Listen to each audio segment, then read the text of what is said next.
Uh, Here we are going to study about corrosion. Initially, this material made up of iron was grey, shiny, but then due to exposure to air and moisture, it turned out into this reddish brown substance and it got corroded. And this reddish brown substance, which you can see here, is called rust. This reddish brownish substance is called rust. Now you can see the next example. Here you can see copper. This one is nicely washed, so it is shiny. This glass is not washed and it appears some tint, blackish tint on it. It is not clean. You can see some coating on it. Inner side also some blackish you can see. This is due to corrosion. Corrosion has taken place, and this is copper oxide over here, and this is also called patina. This is a silver glass over here. You can see the blackish substance in it, the blackish tint over here. This silver glass is shiny outside and at some places it is blackish in color. This is due to corrosion.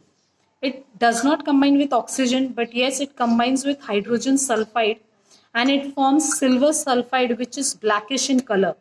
This is corrosion of silver. The next example, this is the aluminium utensil.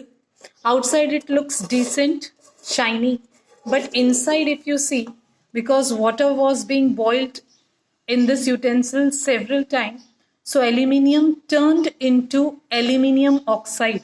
This inner layer you can see it's aluminium oxide. Silver, which was initially in this appearance, turned in this appearance due to corrosion. So corrosion of aluminium took place and it formed aluminium oxide. Here you can see four substances that are corroded. Here this one is this iron which has got corroded. This here it is a silver turned to black forming silver sulfide. Here copper, you can see copper formed copper oxide, and here aluminium turned into aluminium oxide. Now these layers, if not removed, they will prevent the underlying layer from further spoilage, from further degradation. So once this layer is formed, if you don't wash it, the underlying layer will be prevented from further degradation. But for cleanliness, we wash them. We have to wash them so that they look good. And if you weigh afterwards, you can see the weight is reduced. This is due to corrosion.